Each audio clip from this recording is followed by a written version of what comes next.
After 4 years of war, the final battle was here. We brought our best to face our enemy. We brought our ships, our people, our ingenuity, our courage. But the Klingons brought something more. They brought Leviathans. The Klingons had unleashed their dreadnought, the D7, and it wreaked havoc upon us. And Karn and his forces were massed to end the fight in the most brutal way possible. And we all knew the very survival of the Federation was at stake. But I was not going to let it end that way. And I was not alone. When we have our backs against the wall, when we are outnumbered and outgunned, when the darkness is about to overwhelm us, that is when what it means to be Starfleet really matters.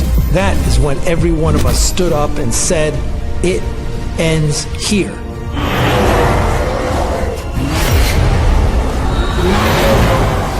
At Axanar.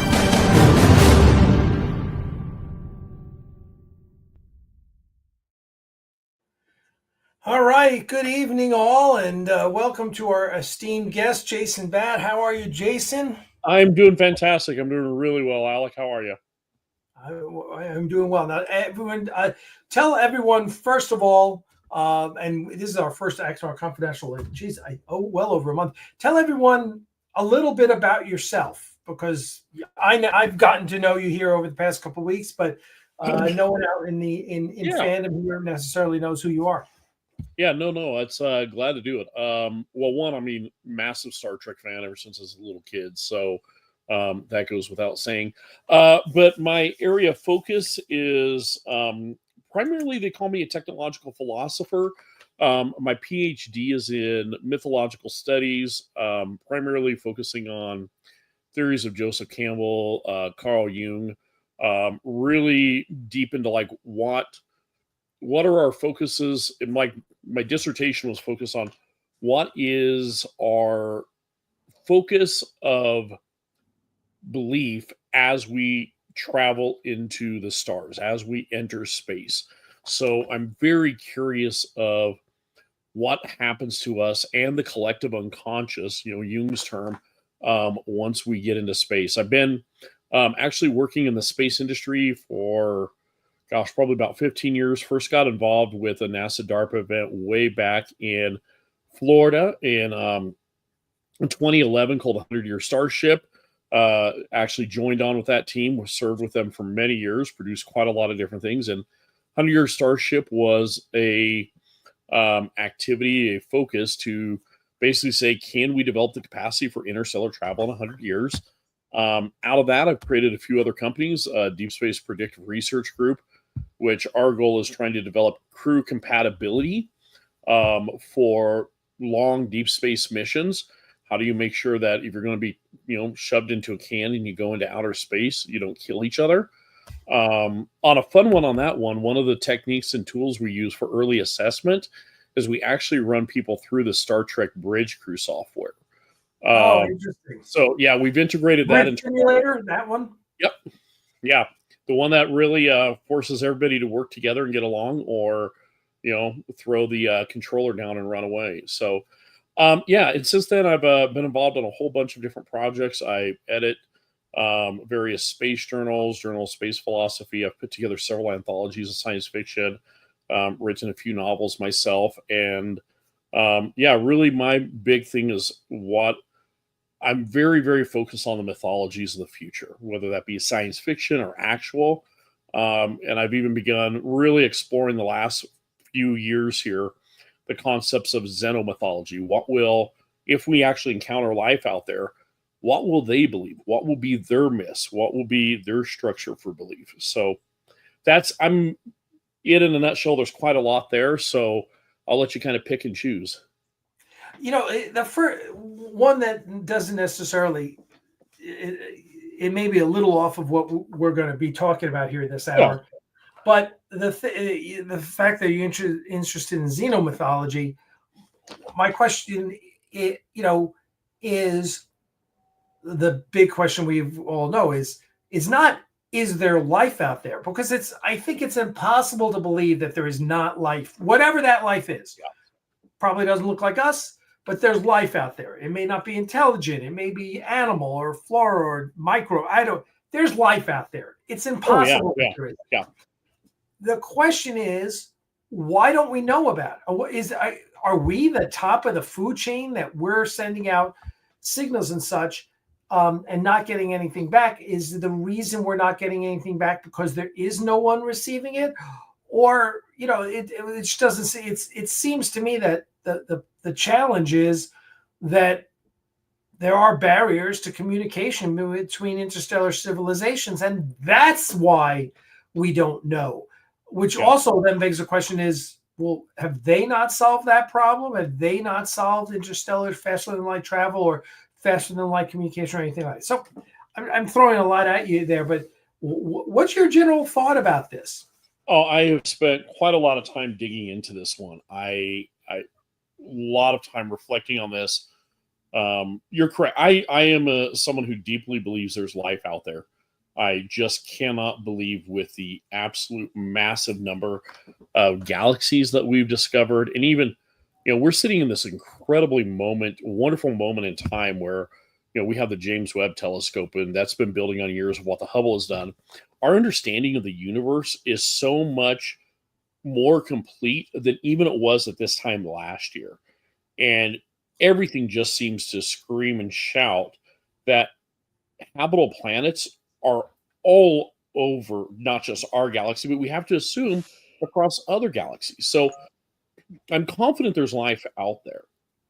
I think the challenge we run into, and this is sometimes maybe where science fiction does us a little bit of a disservice, is the first one it postulates is that, we will get out to space. We will all manage to have that wonderful day like Zephram Cochrane does, where we discover warp travel, interstellar speed. And lo and behold, they're waiting for us. We've got the Vulcans waiting for first contact, and they drop in. There's some problems with that because we're talking on the scale of our civilization. And while our civilization seems to belong to us, in the course of the development of the universe, it's short. And so to assume that once we get to space, we will have arrived at this discovery of interstellar capability or, at the same time as all these other planets with intelligent life is really challenging for me because either we're very early into the development or we're very late. It's just it would be too coincidental for us to get there and say there actually were the Vulcans and they had just discovered interstellar travel 200 years before us. In the scope of the age of the universe, that is right. Still remarkably, that's literally like, me discovering some fantastic thing, about antimatter, whatever, and literally my best friend doing it the next day. We've never talked about it. It's right. The coincidence is too high. Now, and how old is the universe? What's our best guess now? What is our best guess? That's a great question. I should. Or I guess how old is the Earth? I guess would be a more relevant question. And I'm actually going to look that one up because what's terrible? There is all this data that keeps coming out, and I want to get I think how old is the Earth is a good one, and then how old? Yeah, 4.5 billion years. The Earth is 4.5 billion years. Yeah, and how old is the galaxy? 13.6. So it took nearly 9 billion years before the Earth even formed. And our civilization, maybe, depending on how you age, say the drawings in France, the northern caves, we have been a sign communicative species for anywhere between 30 and 100,000 years. Out of 4.5 billion. Right. It took 4.5 billion years for life to develop on this planet. Yeah.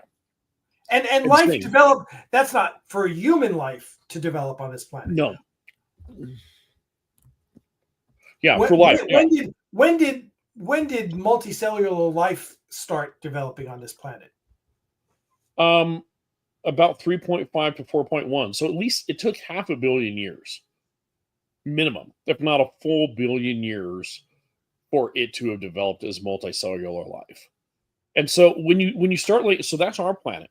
you put that against the next one and the next one and the next one. Yeah.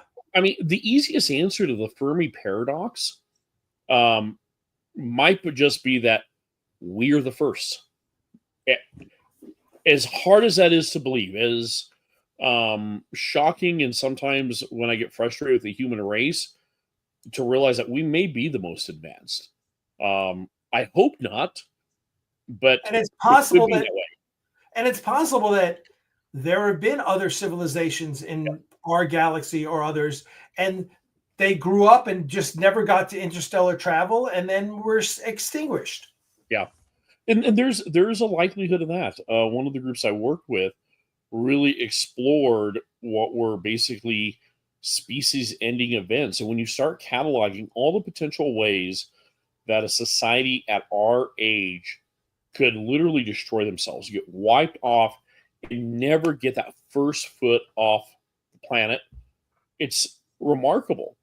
There is another potential option. The other option is we have had other civilizations, and they have grown to be quite vast. They've been interstellar, and they have all died and passed away. Science fiction really loves that idea, the idea of the ancients. This, in Halo, it's the Forerunners, and Star Trek. We all remember that one scene in The Next Generation where they finally go through and they discover the foundlings, the ones who had seeded all the other life in the galaxy. It could be that there is that big of an ancient race, and we're just late to the picture. That one's more challenging to me because I would hope to think there'd be some form of evidence. But again, even with that, as much as I love SETI's work has literally only covered a very, very, very true tiny part of the night sky. We think we've had SETI been going on here for decades, but the amount of actual true deep sky observation that we have done has been quite small compared to what's still out there. And also, you can even look at civilizations here on Earth and say, wow, this civilization got big and then got extinguished. Yeah. The Mayans or the Pueblo Indians who built that amazing city in the side of a cliff, or all these civilizations that have disappeared over the course of human existence. Yeah. And it just happens that now, things finally took for whatever reason. And we see all sorts of things that would explain why it wouldn't. I mean, the Dark Ages here, or the nuclear age. I mean, how many times were we close to extinguishing ourselves in the nuclear age? We just happened to get through it Yeah. Well, and if you go according to the people who move the clock to nuclear devastation, my understanding is we are sitting right now the closest we've ever been. That's frightening in some ways. I mean, I am a real big believer in the space industry. I want us to become multiplanetary. I really, really have this dream of us being out into space, but it seems there's some form of critical mass. The closer we get to actually achieving that, where there's permanent habitation off of our planet, it seems that things just keep getting wilder and wilder here on Earth. And I never want to get political, but you got to imagine you replicate that across, our universe. I think, it was the very first episode of Star Trek Strange New Worlds, where, this planet was in great conflict. Right. They were much like us here in the 20th century, but they were coming right to the very verge of wiping themselves out. Right. Yeah. So, okay. So, so being that we are where we are, and we're talking about science fiction, let's start with, there's what you're doing as far as your expertise in mythology. We have Star Trek, which is science fiction, but we also have Star Wars, which is science fantasy. Yes. Yeah. Yeah. And I completely agree with that. I actually, most of my day-to-day was working. I work with the Joseph Campbell Foundation as well. And a lot of people know that Campbell and Lucas were very close. Lucas called Campbell his Yoda. So, I spent a lot of time today actually working on the Campbell's webpage for the Joseph Campbell Foundation that talks all about Star Wars. Star Wars is without a doubt science fantasy. To be truthful, while it's interesting, it's intriguing, I don't tend to, except for the fact that I consider it modern mythology, it doesn't really play in my kind of field house. I don't put it towards my laboratory. And what I mean is, one of the things I do in kind of my exploration is I look at science fiction as a laboratory. You can do things in that laboratory about the future. You're speculating, you're exploring. You take all the current situations, you add this degree or this element, and what happens? What is the what if? And while Star Wars is fantastic and brilliant, and man, it really uses a lot of Campbell's techniques of the hero's journey and stuff, it actually is not a laboratory in any way that we can extrapolate our humanity's future. And for that reason, I can't consider it science fiction. I don't, it just, if I can't plug in the variables and say, how do we get from here to there? What are those things that is it our continual story? No, it is the story of the gods in another universe. It's like the stories of the people on purpose or in Asgard. It's fantastic. It's wonderful. And it carries all of those elements of modern mythology. It really plays with them. It may be better than anything else out there. But it isn't science fiction. In other words, it doesn't tell us about us. It doesn't tell us where we are headed. So what, okay, that which makes a lot of sense. If I can just play devil's advocate, there seems to be a growing part of Star Wars that is heading towards science fiction rather than science fantasy. And Andor, I would say, is the perfect example. Andor hits me as science fiction. It doesn't hit me as science fantasy, other than being in this Star Wars universe. I mean, especially, the current season, it's all about, now it may not be about our future, but it is, it seems to hit a lot of the themes that we deal with in science fiction. Yeah. And I think Andor absolutely 100% does. I actually just spent today binging the episodes for season 2. I've been behind, so my mind is all about Andor right now. I think the part that it did was it had to remove all of the ideas of the Jedi, the Force, lightsabers, these fantastical Arthurian elements.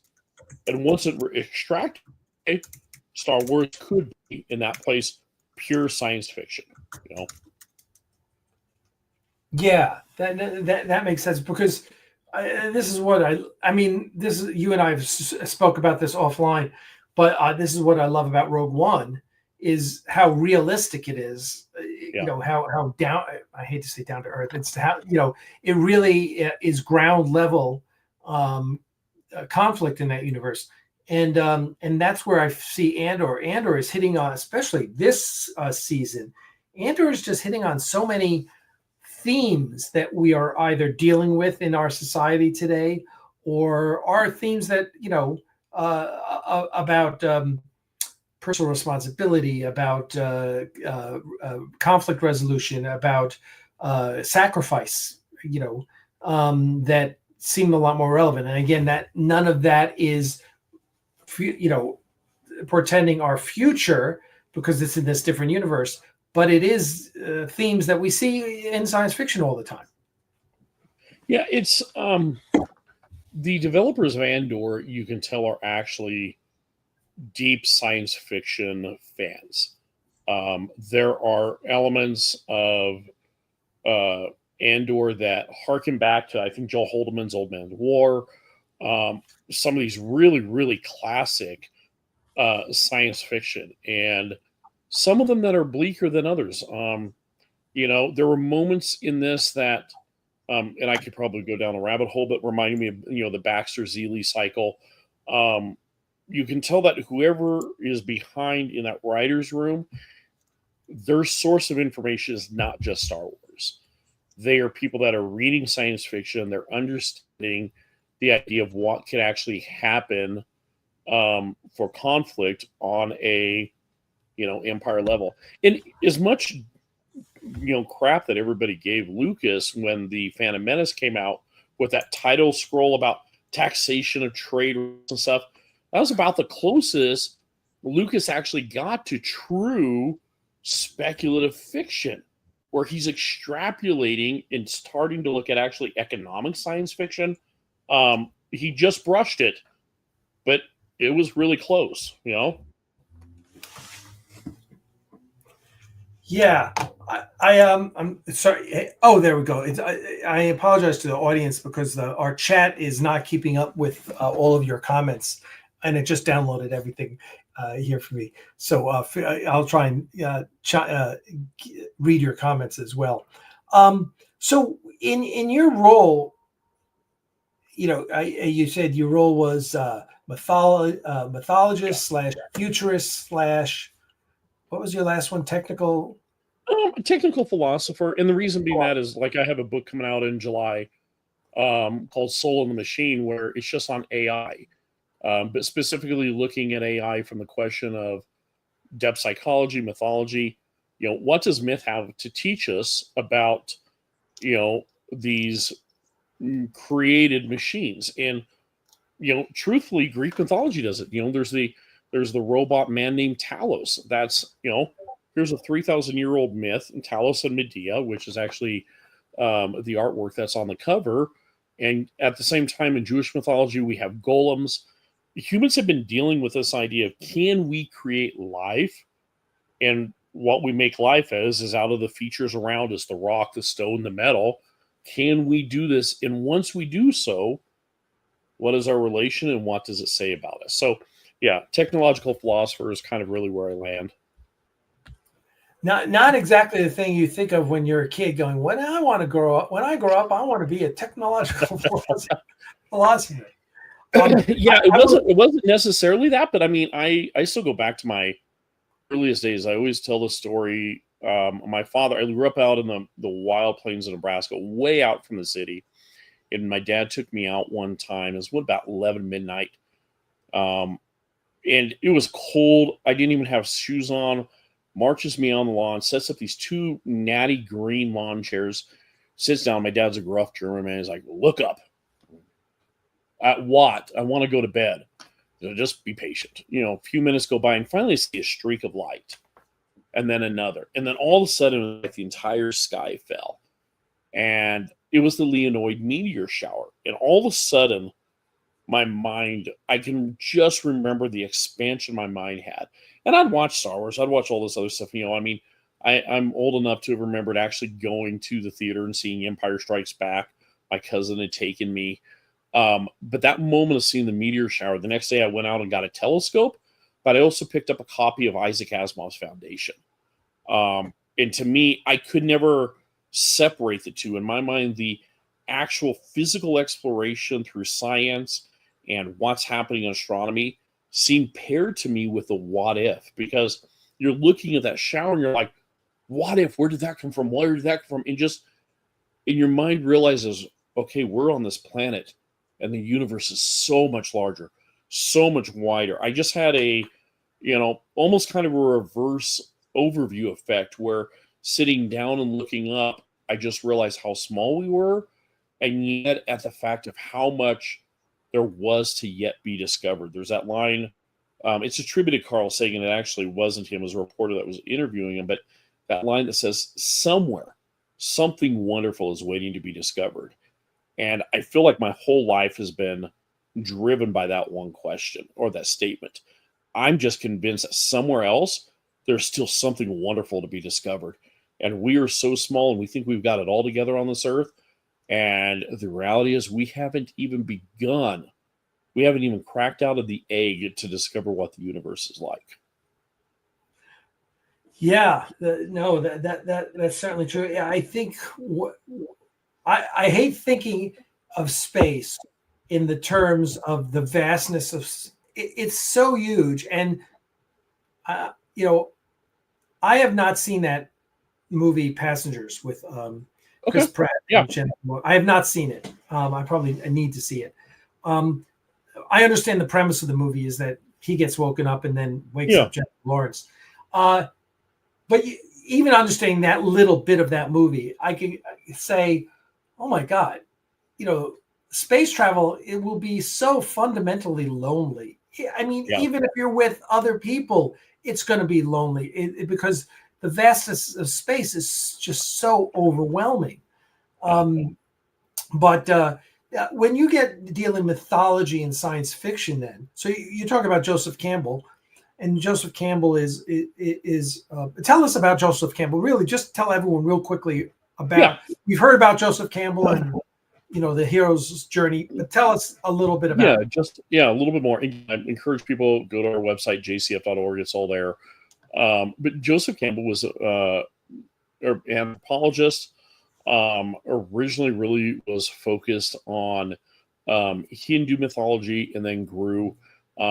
Today we would call him a comparative mythology, where he ultimately decided not just to focus on one, but to focus on all of them. And probably his great breakthrough was this concept of the hero with 1,000 faces, a book he published, and the hero's journey. This idea that we have this story structure that finds itself repeated over and over and over in different mythologies. And even in modern day, you see it in Star Wars, but truthfully, you see it in Harry Potter. And, J.J. Abrams leaned on it really well in his new Trek. These very simple structures of, the call to adventure as step one, crossing the threshold, leaving the planet, the wise mentor, someone to guide him, the face-to-face with evil, and all the way through. And he found that over and over, these story elements were repeated and echoed. I find it one of my areas of mythological focus is on Oglala Lakota mythology. And in Oglala Lakota mythology, they have the story of Fallen Star or Star Boy, this young man who mother fell in love with one of the star people. They believe that the stars were inhabited. They came from the stars, fell in love with the star people, but then ultimately she died. So here's this child, half star, half human. He's raised by a local tribe. He grows up and he goes on these adventures all around. And then finally he ascends up into space and he waits at the end of the Milky Way to usher souls. His great, one of the great feats was that there were 7 maidens that were coming along and they were being chased by a bear. And so he raised up this rock to help them out. And that was Devil's Tower. And then ultimately he realized that's not enough. So he picks them all up and he puts them up into space to be safe. And that's where we get the myth of the Pleiades. Campbell said, you know what? That's really interesting because you see that. And guess what? That story gets replicated. The Greeks look at the story of the Pleiades. And it's 7 maidens being chased by Orion. And boom, he plucks them up and Zeus puts them up into the heavens. Over and over and over, we find these stories. And Campbell really felt like these were because they were speaking out of who we are. He leaned heavily into Carl Jung, C.G. Jung, who's a depth psychologist. His idea is the archetypes and the collective unconscious, that there are certain things that are just built into us. I call it the universal library card. We all have this great library inside of us because of how humanity has evolved. And in it are the stories of the archetypes. And myths lean into that. They grow from that. And so Campbell really came to very, very wide exposure on a PBS series, which was an interview with Bill Moyers. And that series has been played over and over and over. It's still in syndication. They still released it. Campbell has so many books. I can't even come to the end of them. But yeah, Hero's Journey is really, this idea of the hero's journey is what he really banked on and really put a lot of focus and energy. And I turn around and laugh. Last season of Rick and Morty had Joseph Campbell actually show up as a guide and walk him through the hero's journey. So still relevant to this day. That's funny.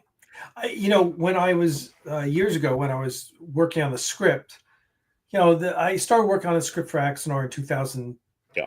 I guess 2010, 2011. And when I got through the first, when I got roughly through the first script, I asked Marco Palmieri, who was at the time the editor of the Star Trek books for Pocket Books, and he's since left and doing other things. And I asked him to read the script and give me his feedback. First time screenwriter, so he came back to me, and he started by talking about the best Star Trek pilots, and he said, look at all the Star Trek pilots, right? You have, of course, you've got the Cage. Is the first one, obviously, Pike. Then in Next Generation, you have Encounter at Farpoint, which is the worst. Then you have Deep Space Nine. You have Emissary, which is great. And then you have Caretaker, which is, and then in Enterprise, you have whatever the name of the the one with the rogue Klingon and that almost erase all continuity. Someone tell me what the in the comments. Anyway, so Marco's like, he ranks them for me. And he says, here's why he's good. He says Encounter at Farpoint is just bad 80 sci-fi. He says The Cage is great. It's the best. With Emissary a close second. He says, why? He says, you start out both of those shows with the hero in crisis.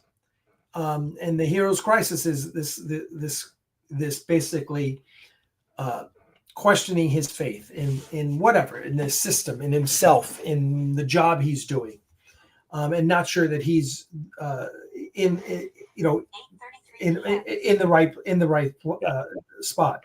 And he says during the course of that episode, The Cage or Emissary, the hero, the captain, grows.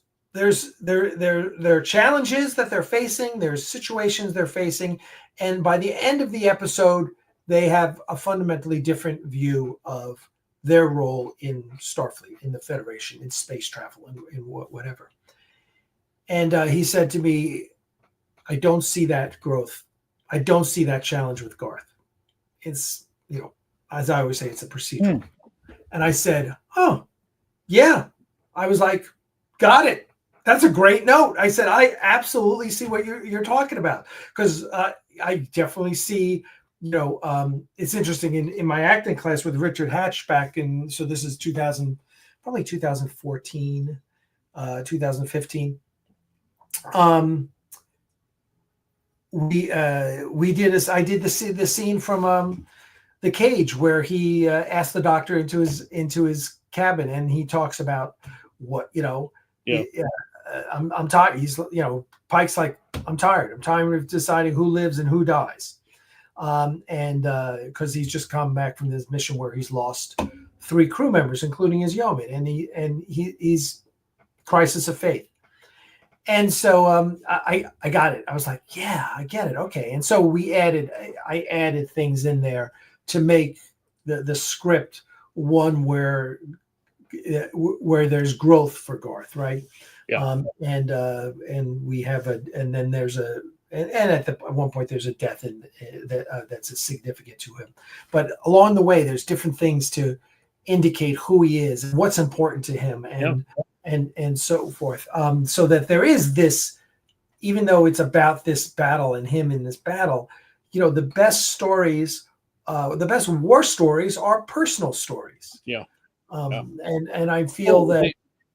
Go ahead. Absolutely are. No, absolutely. No, finish what you're saying. I'm just fully agreeing with you. Yeah. Yeah. So when I look at, and I grew up in the 60s and 70s and to a lesser extent 80s, but war films are I always say war films come in one of 2 formats. They're either personal stories like Patton, like Saving Private Ryan, or they're procedurals, The Longest Day, A Bridge Too Far, right? These are procedurals. These are just telling you, this is the battle. Here's how it started. Here are all the players. Here's what they went through. But, you have something like Patton, which is one of my favorite movies. And in that, he goes through trials and tribulations. Now, I'm not convinced. He comes out at the end, a significantly better changed man. Although clearly the movie lends you some insights into his personality and what he ultimately says. I think Saving Private Ryan is a great story of a personal war story. So these films ultimately touch us by we associate with those characters in those war films. I mean, if you say, who do you associate with in A Bridge Too Far? I go, no one. They were all interesting characters, but none of them you didn't have enough time. That's why I call them war procedurals. But you can think of lots of movies where there is some significant growth in the movie. So anyway, there you go. I think you've actually hit on something. I think one of the reasons why I think Axanar, this is me from completely mythologist, I think one of the reasons that Axanar has gone so incredibly exciting, has galvanized so many people, is it is a war epic. And the one thing that Star Trek was missing in the canon was this great war epic. And for us, if you're utilizing the tools of mythology, and all of us, whether or not we really are, excluding the Epic of Gilgamesh, the first great telling of myth is the Iliad, the story of the Trojan War.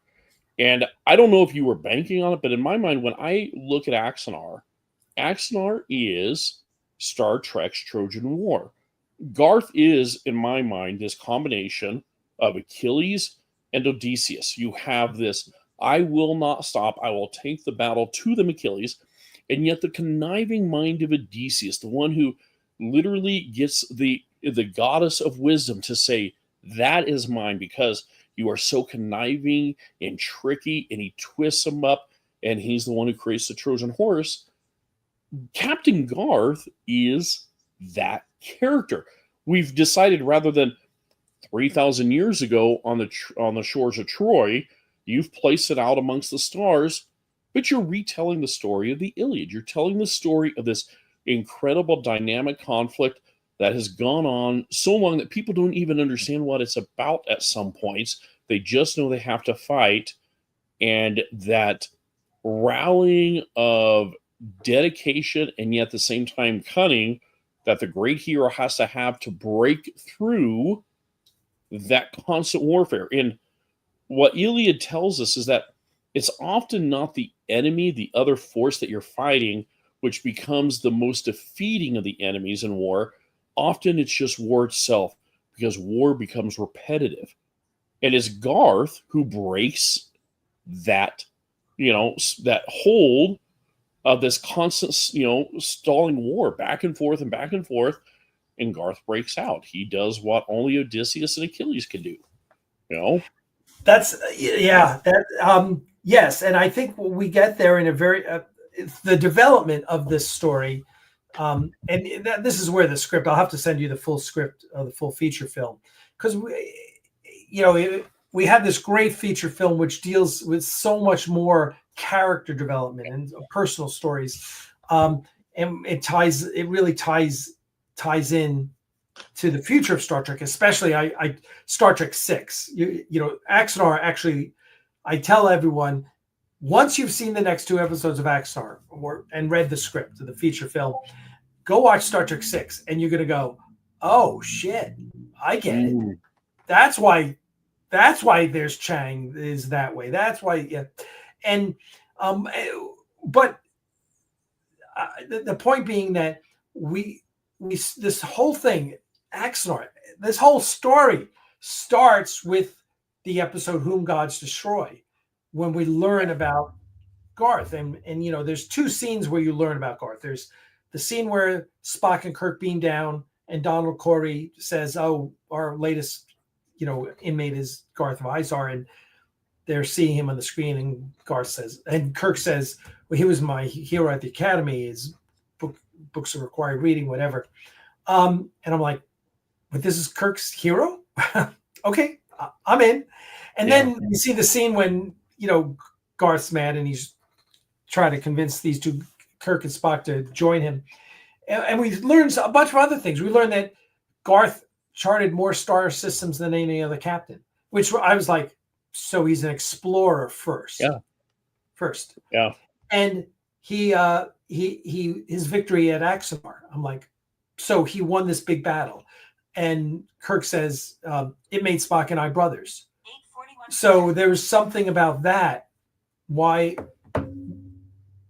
There's something about that battle that was really significant, you know, and it was at the time was posited. Well, that was the formation of the Federation, which of course it got retconned. Mm-hmm. So I take these things and I go, okay, this is a character I want to know about. And of course, this amazing performance by Steve Einat, who was, you know, a lot of people don't realize it, but he was one of the hottest actors in TV back in the 60s. He could not stop getting work. I mean, I was talking to his ex-wife, who's been a part of our production, and she was like, he was always working, always. And his biographer, who I met, said to me that if Steve Einat had lived, you know, to this day and age, he would basically be Clint Eastwood. He was on that track. Like, he was going to be superstar. He was into producing and directing and everything, and he was so highly regarded. So anyway, amazing actor. And so that scene at the end where, you know, he's coming out of the insanity and, you know, he's leaving and he turns into Kirk. He says, "Should I know you, sir?" And that scene always sends chills up my spine because you see the nobility of this character. So with all those threads, I started writing his backstory and like, okay, so Battle of Axanar, and we also have the FASA 4 Years War, if you're familiar with that, which which is the game system, which talked a little bit about that. And I was like, okay, so what do we know about him? Obviously, a great military commander, but great explorer. So maybe he was a reluctant warrior. I mean, Starfleet's not a military unit; it's an exploration and diplomatic corps. So, you know, I throw that out, and then, you know, when Kirk says it made Spock and I brothers, well, that wasn't the formation of the Federation. That was 80 years later. Maybe the Federation was falling apart, and maybe the Vulcans were withdrawing. That's why it made them brothers. So I throw these things together, and ultimately, once we start getting through the script and actually started making Prelude, that's when we start getting into things like post-traumatic stress. And I start dealing with that, you know, not necessarily in the script, but certainly in my performance. A lot of that was something that was really important. We spent a lot of time watching the interviews that were in Band of Brothers and in Saving Private Ryan, and how the veterans 50 years later were talking about or not talking about their experiences. And so it developed into this, I think you're right, into this mythology. Axanar is its own universe, its own mythology within Star Trek. And I think it's important because ultimately people often say, well, are you going to talk about how Garth goes mad? And I go, no, that's not the story I'm telling. I'm telling the story about who he was, not what happened to him later on. That's an interesting story. It is. But I do posit, and I said to people, I said, well, you know what? He has post-traumatic stress. You know, he's responsible for the, you know, a lot of people living and dying, and he knows it, and he accepts that burden. But that wears on you, and that causes scars. And I think my take on it is, so when he did go insane, when there was this accident, and this accident led to him being taught how to regenerate his body by the Antosians, and that caused him to go insane, that if he were to go insane, it would manifest itself in megalomania. It would manifest itself in that I'm going to take over because I don't want anyone ever to have to go through what I went through. You know. So anyway, so you talk about mythology, and that's kind of my take on how I infused Axanar with its own. Not that I was thinking this at the time, but I was how do you build backstory? How do you build connective threads? How do you make characters deeper? So on and so forth. And so that's how we develop the mythology there. And I think, like you said, may not have been what you're thinking about, but that goes to Campbell's theory, is the idea that it doesn't matter if you intentionally try and weave them in or not, you're pulling out of this great well that the storytellers do. When you mentioned that PTSD, and going back to there's a great book called Odysseus in America. And it was done by Dr. Jonathan Shea. He has another book called Achilles in Vietnam. And he basically analyzed Odysseus's journey through the Odyssey, which, is going to be made into a movie here next year. But Odysseus, he's convinced, has PTSD. And you see that being replicated. So he actually did something a little bit different, Dr. Jonathan Shea, is he said, I want to see if maybe the story of Odysseus in the Odyssey can help veterans process their PTSD. So he did this long experience of working with veterans, sitting them down and reading through the Odyssey, and realizing that here these men who have struggled and these women who struggled, all of a sudden they get the words of the poet, the storyteller, and it's the words of the storyteller that help them navigate through their horror and their pain, and begin to process their own PTSD. So I think it's really remarkable that, again, like I said, I'm convinced that, Garth is Odysseus and Achilles, but you've taken it all the way further. He does have PTSD. This is something that he carries woundedly. And you as the storyteller are helping us process that, because you don't know who's watching that has had that themselves. And yes, you get that. Maybe you've never served in combat, or you have, but you as a storyteller are putting that out and framing that for people. Yeah, I think so. There's a Sci-Fi Nation asked, Alec, do you draw from any personal experiences for the dramatic or stressful scenes? Do I draw from any personal experiences? I don't think so. But there is in acting, there's two different schools. The Stanislavski, which is about sense memory and experience and bringing that, and then Meisner, which is about using your imagination to put yourself in scenes, because you could be let's say in Pike and in the cage when they're torturing him mentally, right? And in one scene he's being burned alive by lava. If you're an actor doing that scene, Jeffrey Hunter, when he's doing that scene as Pike, he's never been burned alive, but he's got a channel. He's using a Meisner-like approach, and this is Howard Fine, my acting coach, always said they're two schools and they're both tools in your toolkit. He was very specific about that. So I don't think certainly in writing Axanar,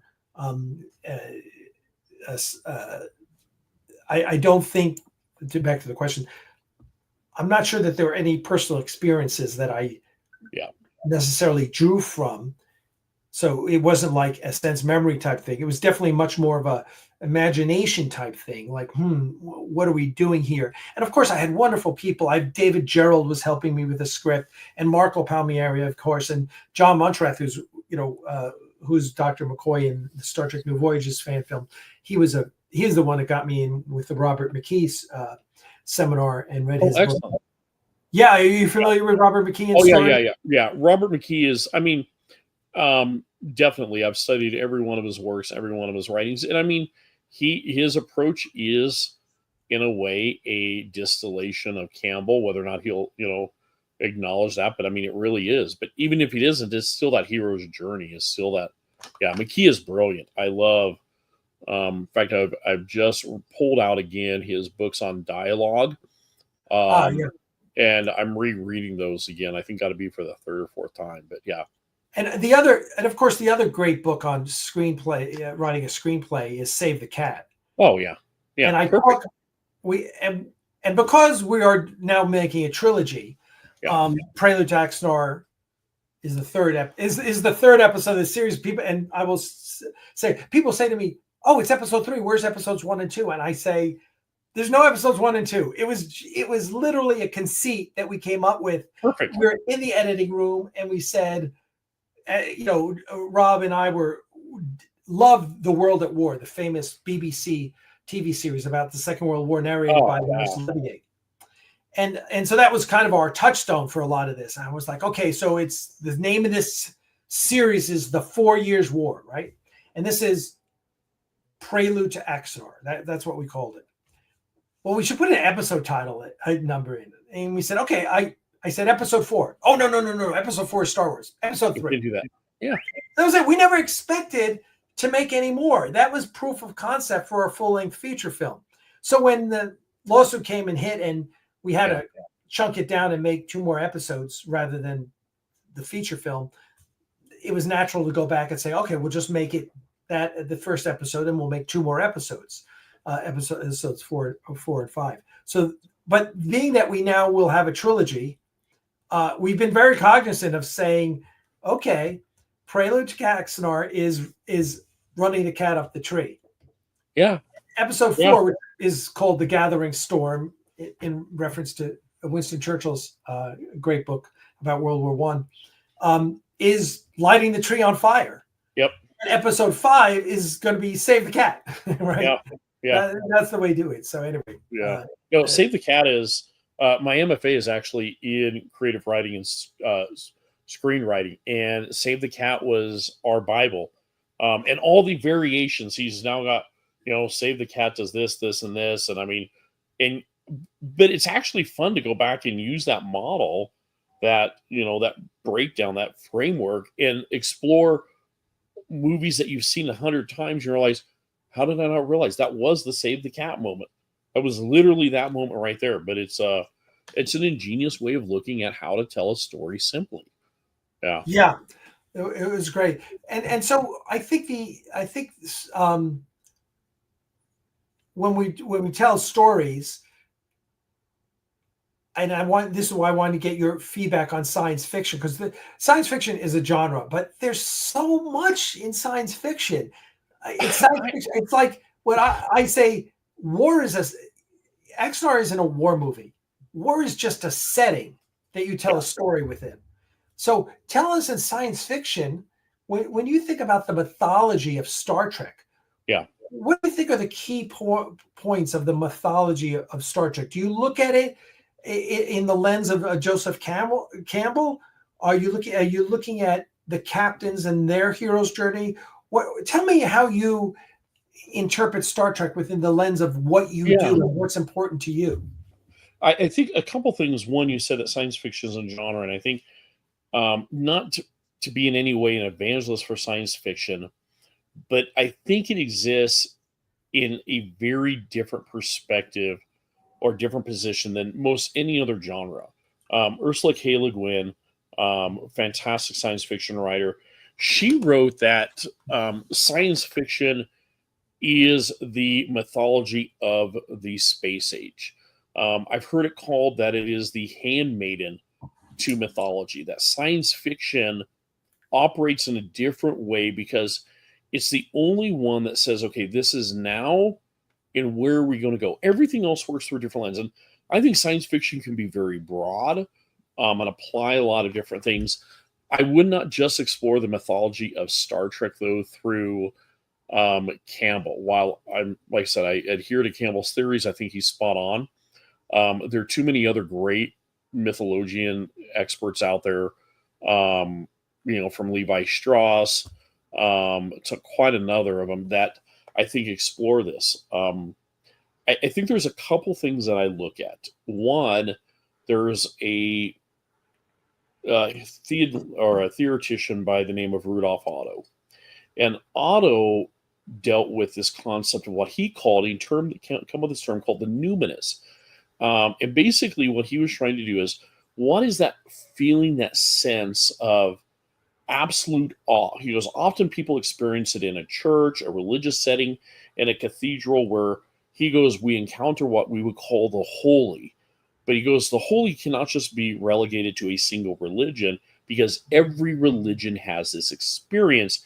Does not matter who you are. If you're Buddhist, Hinduist, it does not matter. You will have this experience of this sense of awe and encountering the fact that there is something a transcendent reality. There is something far more, and you're on the very verge of it. And I feel like, first of all, Star Trek starts with the numinous. You don't start off with that great title crawl to go where no man has gone before. That statement alone screams awe that we are on the very, very, very edge of just discovering something greater than us. In that little package, it tells us all about why do we go? We go to discover more about ourselves. That idea, the whole point of traveling is to discover ourselves. I look at any form of space travel as, first of all, a pilgrimage with religious tones and with religious sense. Frank Herbert at the end of Dune, in the appendix, he has this little line. He says, there is one thing that changed religion more than anything else, and it deserves to be written like this in all caps: space travel. And it was probably the only time Herbert almost got cringy, cheesy, and yet at the same time aware of what he was trying to write, rather than that subtle downplay. It felt like Star Trek, and he's right. If you put inside religion and use Joseph Campbell's definition, he goes, I call religion other people's mythology, and mythology is other people's religion. He goes, they're just swaps. So to place out, one thing changed mythology more than anything else is space travel. I'm convinced that Star Trek shows us, and it came about during the space age. Star Trek is literally us having a collective dream out of the collective unconscious of the future. We are starting to send rockets to the moon. We're thinking about going back. And all of a sudden, this guy by the name of Gene Roddenberry comes up with this idea. And he asks the question, what happens if we get it all right? What happens if we actually get it right this time? And I think, well, that's such a simple leap, and maybe it was easier in the 60s, and maybe it's easier when you've got, people like JFK telling us to go to the moon. Today, that is a very brave assertion to work off of, considering most science fiction is dystopic. For him to say, what if we get it all right? What a hopeful, optimistic view he has of humanity. And then he says, let's put us out there. Let me show you. The mythology of Star Trek, first of all, is us and our better selves, who we believe humanity can grow into. In a way, it's a prophetic goal. We look at Kirk, we look at Picard, and we see these great things around them. And the first thing we do is, wow, we might be able to become them. We might aspire to them. And it's optimistic. It's engaging. In a way, these guys are retelling of the great heroes. They are the Hercules. They are, the heroes of the Ramayana. They are all of these great heroes of myth, Starboy, because they are our better selves. They remind us, truly, and this is what I think myth does, it reminds us that we are not just the simple day-to-day creatures that we get locked into being. We go about our work, we pay our bills, we cook our dinner, we clean up after the dogs. And after a while, you begin, if that's your only loop in life, you begin to get this idea that maybe humanity is much more than that. And then Star Trek come along, and like all great myth, it says, no, there's something divine in all of humanity. There's something that can be lifted up. Let me show you what you can still be. I'm telling you, as a kid who watched, Star Trek The Next Generation, that's why I tuned in, because it showed me, I was passionate about science, but I was a nerdy little kid in the middle of Nebraska where all anybody did was play football and drive tractors. And a kid who was excited about science was not cool. Yeah. When I watched Star Trek The Next Generation, it reminded me this could be the future. So I think that's where I start with that, is understanding what are the big paintbrushes that Roddenberry and the creators and you have followed with. What's the paintbrushes? What's the canvas? And then you get into details. Yeah, there's every one of the captains are their own story. I always go to Benjamin Sisko. I am truly, at the end of the day, I love Deep Space Nine. I don't want to say it's better than the others. It is the one that grabs me more. It is Me Such too. epic storytelling, and Benjamin Sisko. To me, that there's that one final scene near the last of the series where he is dealing with the the elevated I forgot the name of the aliens in the wormhole. The founders. Oh, the found- not the founders. The founders are the bad guys. Anyway, the elevated beings, and they keep meeting him, but every one of the times where they're talking, they keep appearing as people in his past, but they're doing it in this painful moment of his past, moments he hates. Right. And these are creatures outside of time, and he finally gets mad. He's like, why do you keep making me relive this? And they're like, we're only reflecting you. This is where you live. Right. And this realization that his soul has been trapped in his own underworld. And really, truly, that is what the story of Benjamin Sisko is. Benjamin Sisko, the prophets, thank you. The story of Benjamin Sisko is an underworld story. Deep Space Nine is the underworld. You have all of the classic creatures from Hades and everything else, but you have this soul, and he is trapped, in his underworld. He's trying to find Eurydice, and ultimately, you realize that everything that has been about Deep Space Nine, this building that's crashing down and everything, it mirrors the internal struggle of Benjamin Sisko, and it's only when he can move beyond that things change. And Deep Space Nine, in my mind, is just absolutely one of the most profound 7 seasons. It's tight knit, and you see this evolution of this character, and he does escape.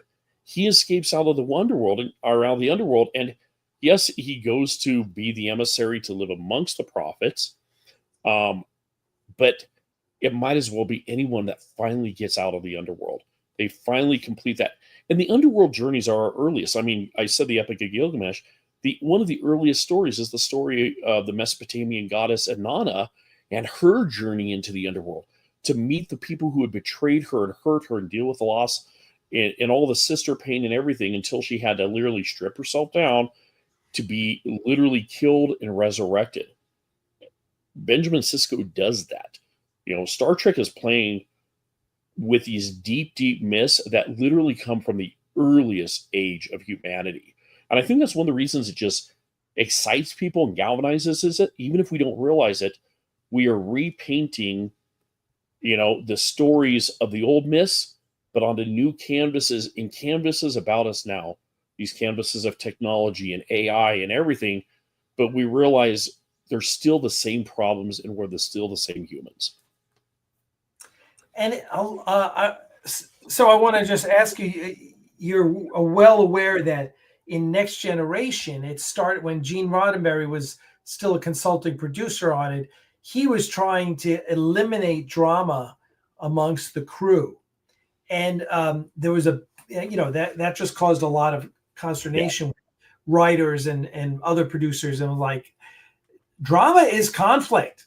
You have to have conflict in order to have drama. If you don't have conflict, you don't have any drama. And but Gene wanted the conflict to be out there all the time.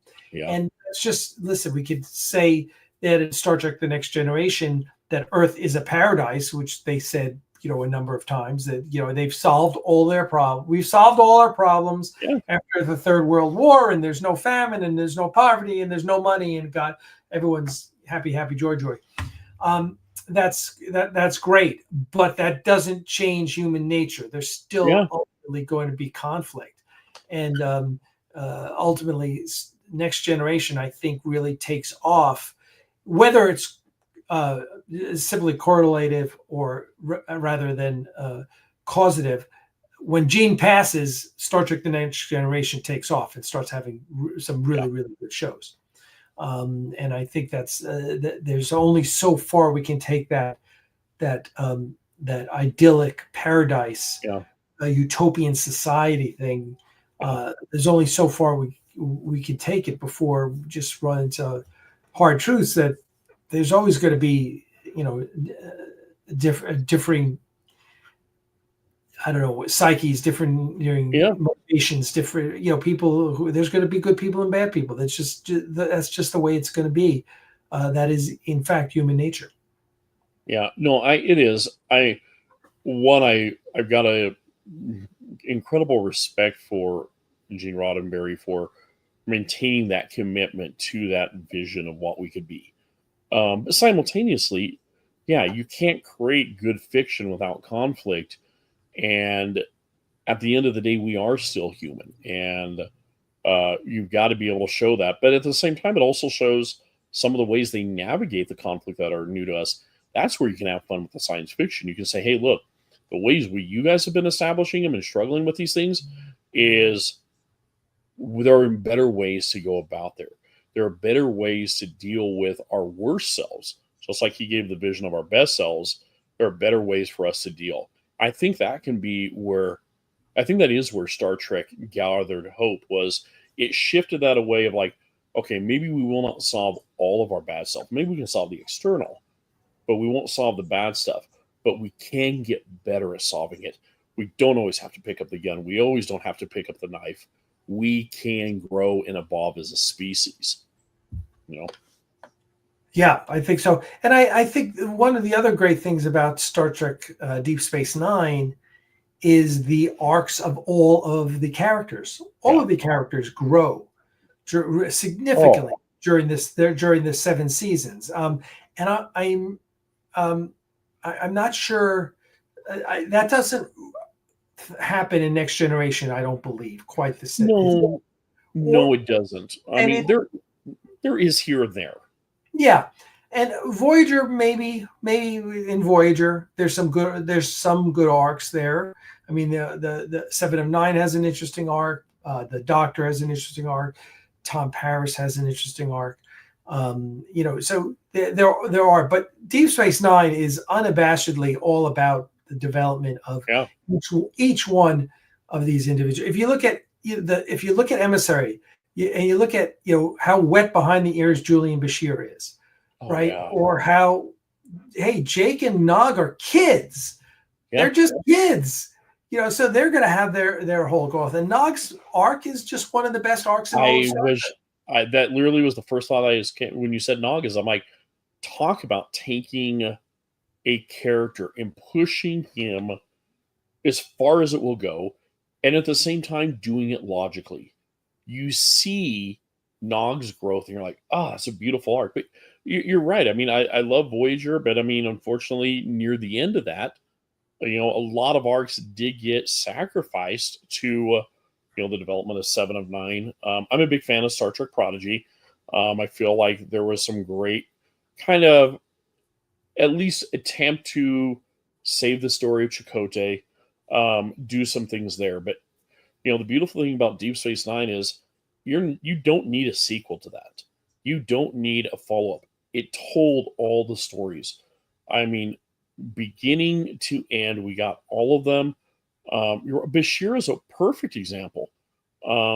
Here's this wet behind the ears doctor, and then all of a sudden you realize he's carrying this deep secret, and then he has his own journey.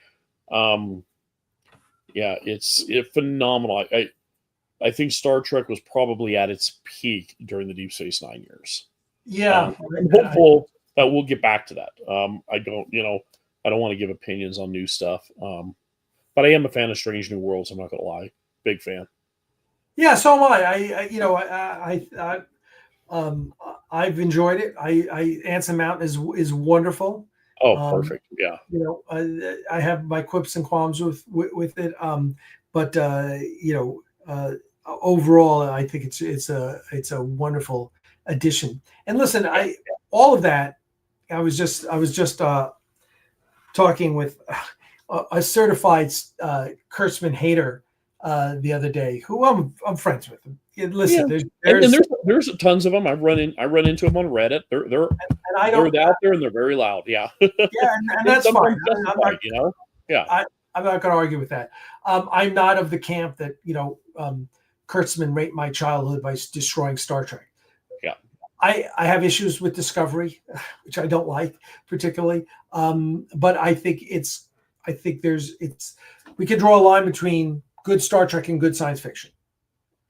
If you want to call it science fiction, I'm like, yeah, it's pretty good. I'd watch that show if it was just called, whatever.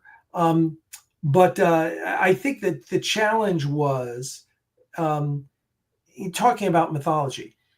Kurtzman didn't respect the mythology.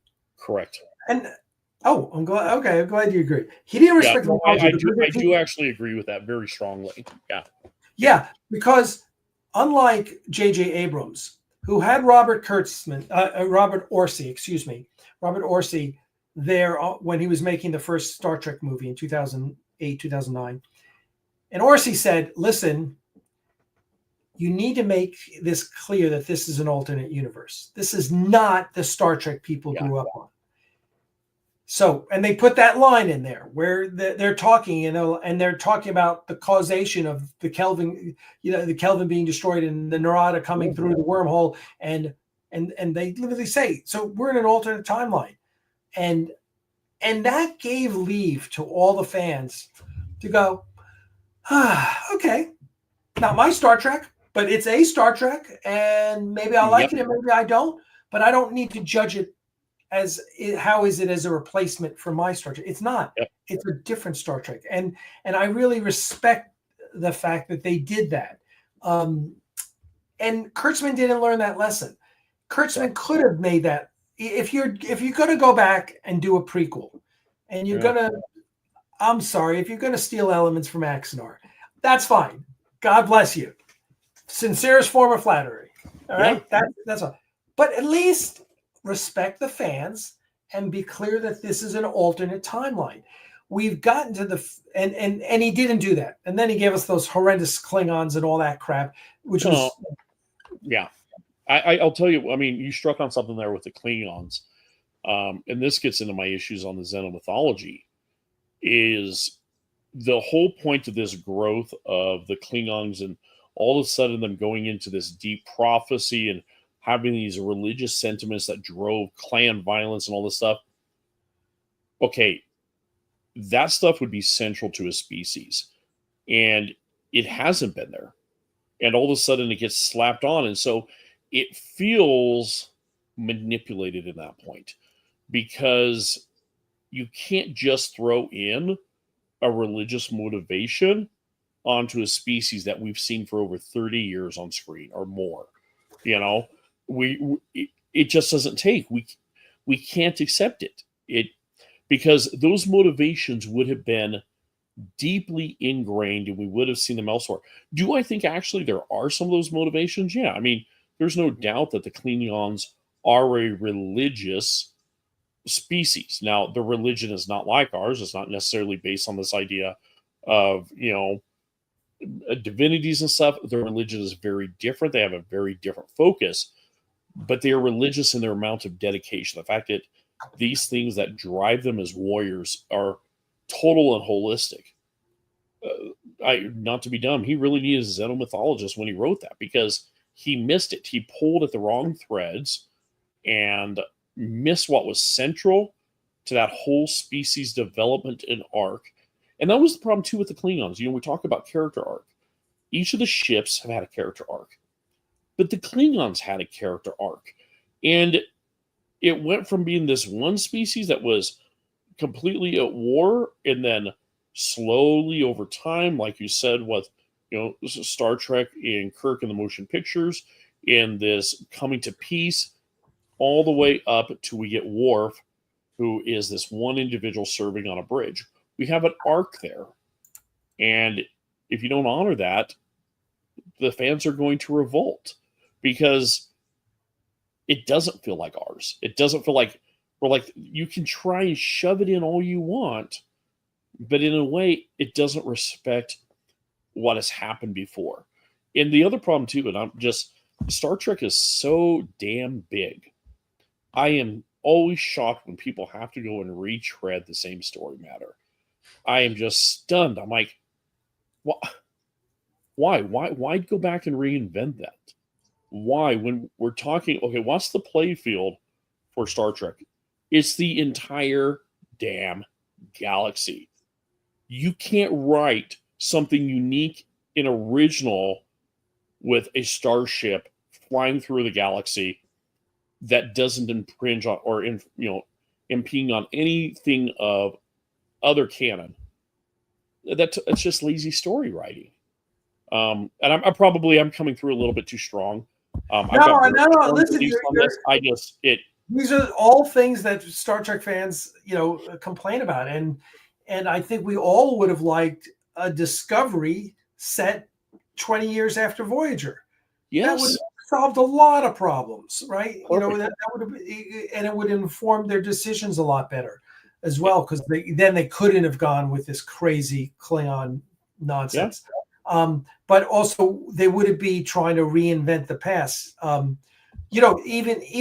Akiva Goldsman, who's the Academy Award winner for A Beautiful Mind, who's one of the showrunners, they, in the last season of Strange New Worlds, they started retconning, not really retconning, they started changing the story of Star Trek by making Khan born in the year 2020 or whatever. And the Romulans were interfering the whole time, and this is the reason for this. And Akiva Goldsman said, well, the history as it unfolded in Star Trek doesn't match ours, and we want to bring them closer together. And I'm like, well, why? Why? Because Star Trek is a future. It is not our future. It is science fiction. It is positing a different future, which also has a different past than we do. And that's okay. But we don't need to force Star Trek to be our future. It's not our future. It's never going to be our future. So just let it go. But they felt the need to change it and manipulate it. And I just think, again, I think this is bad mythology building. It is. And I think at the heart of this, in Star Trek, as far as creative leadership, seems to struggle with this more than almost any other IP out there, is this failure to recognize, and I think it's at the core of what Campbell talked about, but all of these things belong to the large group of collective. Yes, Roddenberry wrote it, he came up with it. But the moment he put it out there, because of the fact that he wanted it to excite us, charge us, make us fall in love with it, at that moment, it became all of ours. Stories do not belong to just one person. Maybe the IP do, the characters' names. You and I've talked about this. But I really deeply believe that this is something that's hard for people to grasp, is that these ideas, these stories are all of ours. The Trojan War did not just belong to Homer. We've been able to remix it. This is where fan fiction comes in. I think fan fiction, in my mind, is one of the best tools to rebel against the kind of corporate gathering of these creative things, because none of those people are Roddenberry. It's not yours. You've inherited it. You bought whatever. It belongs to the fans. All great stories belong to the audience. Ultimately, I'm a big Dungeons and Dragons player. I DM professionally. I DM at least 3-4 times a night. 3-4 times a week. But one of the reasons I do that is, and I have DM'd for stuff for Star Trek. I've created Star Trek stuff, and because in my mind, it's when the fans create their own story. And I think the coolest things about things like Dungeons and Dragons and the Star Trek role-playing game is it assumes that every person who is watching is an equal storyteller. Just because you're not in the writer's room doesn't mean that you don't get to have some part of that story. And I love that. I love that aspect where you can dive into it and you can make it yours. That's why I celebrate and love. When you told, you and I first got introduced, you say, "Oh, hey, I'm with this thing called Axanar." I'm like, I've been following this from the beginning because I think it's the damn best thing that could have happened, is someone chose, look, this is the fan story. All of this belongs to the fans, and that's the reason it's good. Star Wars gets it. They celebrate fan fiction all the time. Right? Insanely. Like, every time I turn around, there's someone making a fan fiction, and and they're just excited about it, and I love that. And so do they. So does Lucasfilm. Yes, right? They embrace their fans. Last week was Star Wars Celebration in Japan, and I watched all of it because I was just so jealous of the way they treat their fans and Yeah. and how much passion and enthusiasm and interplay there Yeah. was. I mean, they listened to their fans, and they you know, and some of their, you know, some of their fans like Sam Witwer, the voice of Darth Maul, yeah. a huge Star Wars fan, Yep. and so they listen to him and they integrate him into the process. It's great.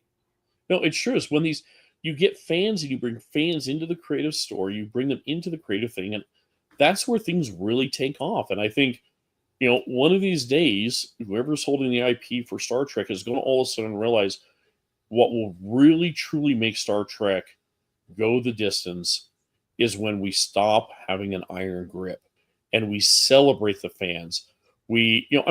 Star Trek was some of the earliest cosplayers. They were these Congors, these things that now define this nerd culture, geek culture, and all the other fandoms have picked up. Star Trek started that. Like, people dressing up as Spock and as Klingons were way before anybody did any other cosplay. And yet, for some reason, we don't get to play in that field that much anymore. And I love it when the fans just take it back. I think one of the greatest things people do with Star Trek is, go roll your own Star Trek role-playing game and bring your friends over and have your own adventures and create your own starship. I would love to find a journal online of someone saying, hey, these are the adventures of the USS, I don't know, Camelot. And tell me about what you guys have done and what you've seen. And I promise you, as I read that adventure, because it's people telling stories, there's going to be probably better Star Trek in just 5 people sitting around at a table role-playing Star Trek than maybe we're getting out of Hollywood right now. Yeah, because you need people who understand the heart and soul of Star Trek. Yep. You know, which is true. Listen, that's true for anything. It's true about Star Wars as well. You know, I think there's good Star Wars and there's bad Star Wars. And we've seen, true. You know, listen. Yeah. We've seen the good stuff, and just as much as I love Rogue One, I hate the 3 sequels. You know, I just all 3 of them were just there. There are moments I like, you know, and enjoy, but there's just, oh my gosh, there's just a lot of weak storytelling, and sadly, some of that is from people who are big Star Wars fans. Yeah, you know, it happens. It really does. But yeah. I think Dave Filoni is riding that ship. Jon Favreau and Dave Filoni, I think, are now that they've kind of taken creative control, and they're kind of the ones that have the last word, not Kathleen Kennedy. I think we've seen Tony Gilroy's Andor is spectacular. I think Ahsoka is fantastic.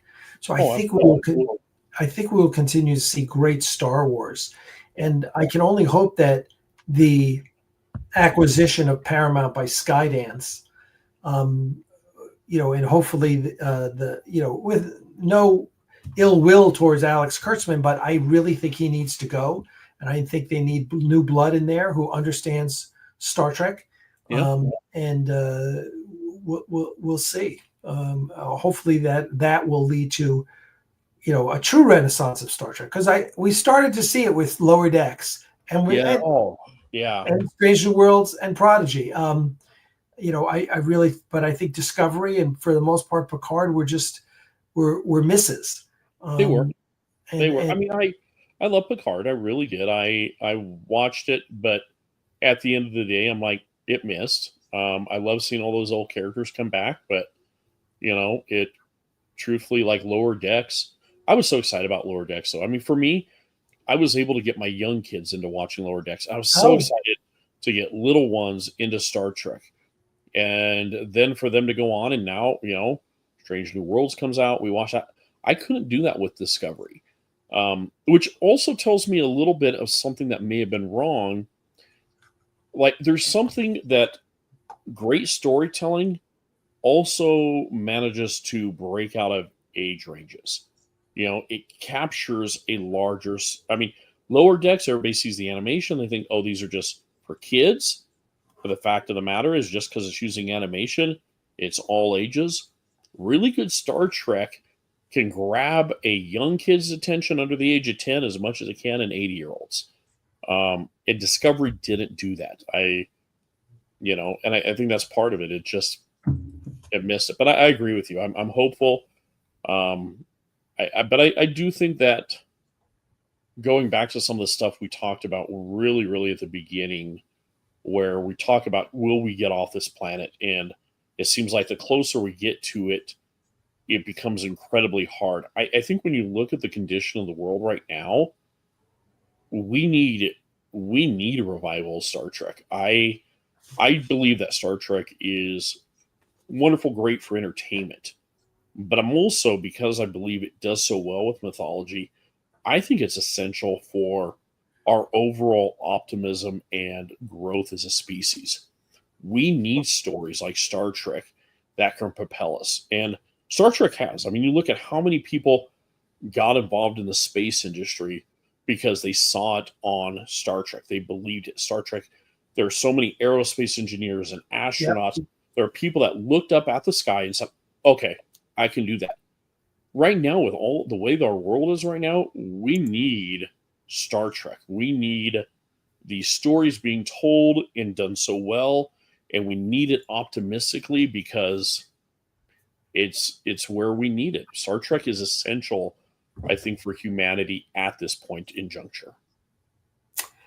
And at that point, we will we'll leave it off there. I want to thank Jason Batt for joining us, talking about mythology and science fiction. It's been a great conversation, and I want to thank all the fans who've been tuning in for this. We will continue to chat with Jason in the future. A few programming notes, as you will. First of all, next Friday, which will be May 9th, will be the premiere of Daedalus, which is a short film that we made. And it's, we'll tell you the story about that, but it's all about the Daedalus class hospital refit ships. It's a short film. It's maybe 5-6 minutes, but it's a lot of fun.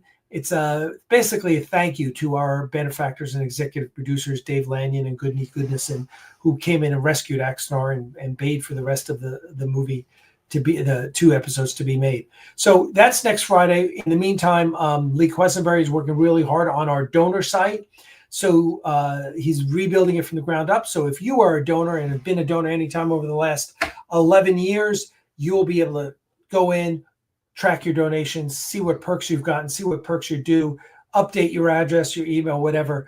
So we're really excited about that. So that's coming as well. And in the meantime, if you want to find out the latest news, please subscribe to our newsletter. Just go to axanar.com and look at that link up above where it says newsletter and just subscribe to that. That way you'll be able to, we'll email you and you'll be updated on all the latest information about Axanar. We do have an update. The May update will be out shortly, so make sure you check it out. And thank you so much for coming, Jason. We appreciate it. And Jason, again, was a donor in one of our very first Kickstarters. So we thank all the donors who have kept the dream of Axanar alive.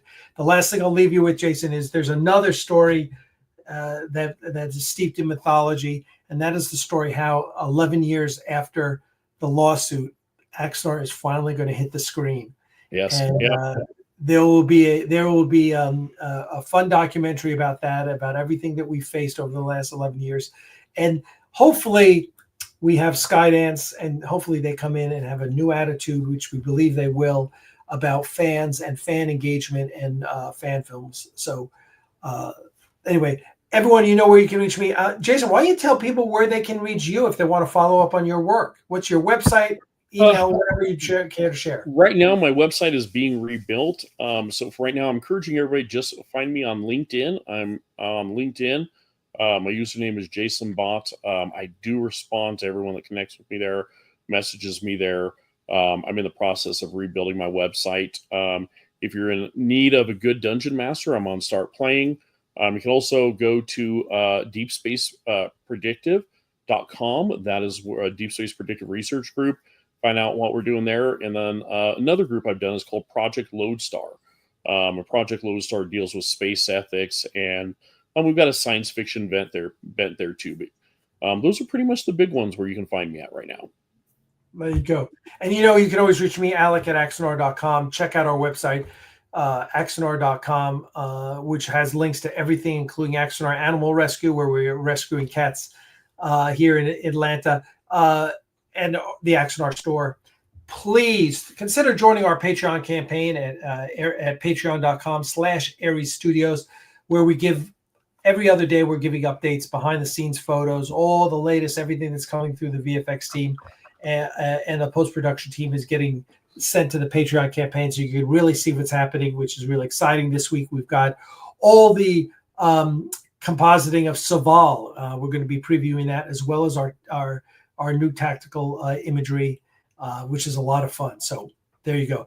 Jason, thank you. It's great. Thank you to all our fans. We appreciate you all so much. And as always, my friends, live long and prosper, and we'll see you next week for the premiere of Daedalus. Cheers.